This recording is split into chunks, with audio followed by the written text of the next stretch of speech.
बहुत समय पहले हिमालय की गोद में बसा हुआ एक छोटा सा गांव था जिसका नाम लखनपुर था। यह गांव अपनी हरियाली और सुंदरता के लिए प्रसिद्ध था। यहाँ के लोग मेहनती, ईमानदार और सुखी थे। चारों ओर पहाड़ों से घिरा यह गांव किसी स्वर्ग से कम नहीं था।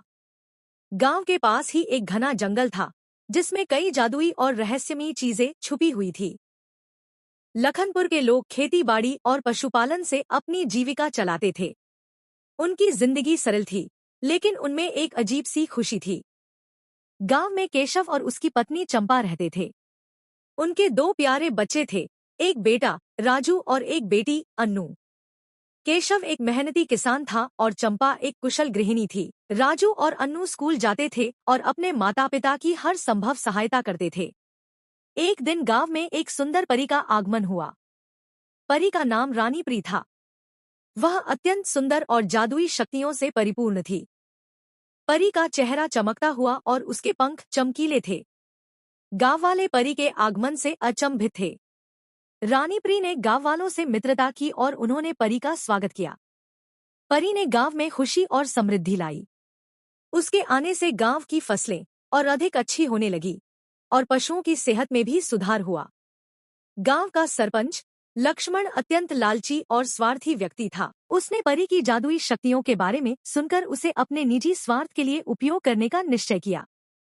लक्ष्मण ने रानी प्री से उसकी शक्तियों को अपने लिए मांगने की कोशिश की। परी ने लक्ष्मण के लालच को समझकर उसकी मांग को ठुकरा दिया। इससे लक्ष्मण को बहुत गुस्सा आया और उसने परी को गांव से निकालने की धमकी दी। लक्ष्मण के इस बर्ताव से रानी प्री बहुत क्रोधित हुई। उसने गांव वालों को चेतावनी देते हुए कहा, यह गांव अब श्रापित होगा। जब तक इस गांव के लोग सच्चे दिल से एक दूसरे की मदद नहीं करेंगे और अपनी गलतियों का पश्चाताप नहीं करेंगे, तब तक यह श्राप समाप्त नहीं होगा। यह कहकर परी गांव से चली गई। परी के श्राप के बाद गांव में अजीब घटनाएं होने लगी। फसलों का नष्ट होना, पशुओं का बीमार होना और गांव के लोगों का अचानक बीमार पड़ना आम हो गया। गांव के लोग डर के साए में जीने लगे और परी के श्राप को समाप्त करने के उपाय खोजने लगे। केशव और चंपा ने अपने बच्चों राजू और अन्नू के साथ मिलकर परी के श्राप को समाप्त करने की ठानी। उन्होंने गांव वालों को एकजुट करने का प्रयास किया और सबको समझाया कि हमें एक दूसरे की मदद करनी होगी और अपनी गलतियों का पश्चाताप करना होगा। धीरे धीरे गांव के लोग एकजुट होने लगे और एक दूसरे की मदद करने लगे। रानी प्री के श्राप ने केशव और चंपा को भी चिंतित कर दिया। वे अपने बच्चों राजू और अन्नू के साथ इस समस्या का समाधान खोजने में जुट गए। एक दिन केशव ने चंपा से कहा, हमें इस श्राप से छुटकारा पाने का कोई उपाय खोजना होगा। हम अपनी आंखों के सामने गांव को बर्बाद नहीं होते देख सकते। चंपा ने सहमति में सिर हिलाया और बोली, हाँ, हमें मिलकर कुछ करना होगा। केशव और चंपा ने अपने बच्चों के साथ मिलकर रानी प्री की खोज में जाने का निश्चय किया। उन्होंने गांव के बुजुर्गों से रानी प्री के बारे में और जानकारी प्राप्त की। एक बुजुर्ग ने उन्हें बताया, रानी प्री अक्सर गांव के पास वाले जंगल में आती थी। शायद वह वहीं कहीं रहती हो। केशव, चंपा, राजू और अन्नू ने जंगल की यात्रा की तैयारी की। वे आवश्यक सामान लेकर जंगल की ओर निकल पड़े। जंगल में प्रवेश करते ही उन्हें अजीब आवाजें सुनाई देने लगी। जंगल घना और रहस्यमयी था।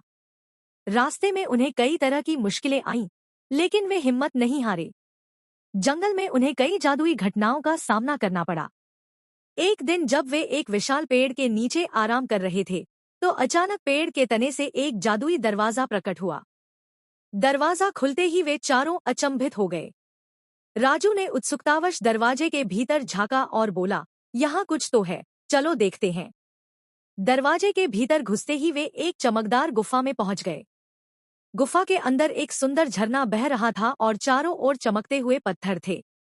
गुफा के बीचों बीच एक जादुई फूल खिला हुआ था। अन्नू ने उस फूल को छूने की कोशिश की, तभी एक जादुई आवाज गूंजी, आवाज, सावधान, यह फूल जादुई है।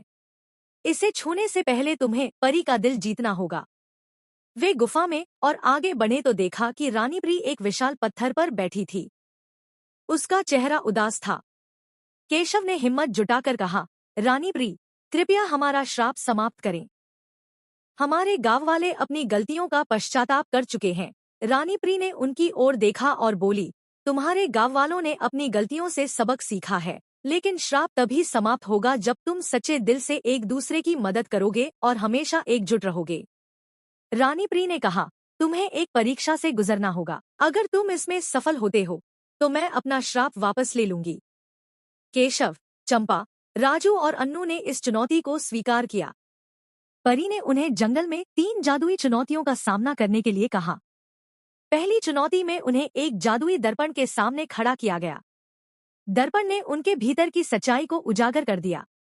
केशव और चंपा ने अपने भीतर के डर और गलतियों को स्वीकार किया। राजू और अन्नू ने भी अपनी गलतियों को स्वीकार किया और एक दूसरे से माफी मांगी। दर्पण ने उनके सच्चे दिल को स्वीकार किया और पहली चुनौती पूरी हुई।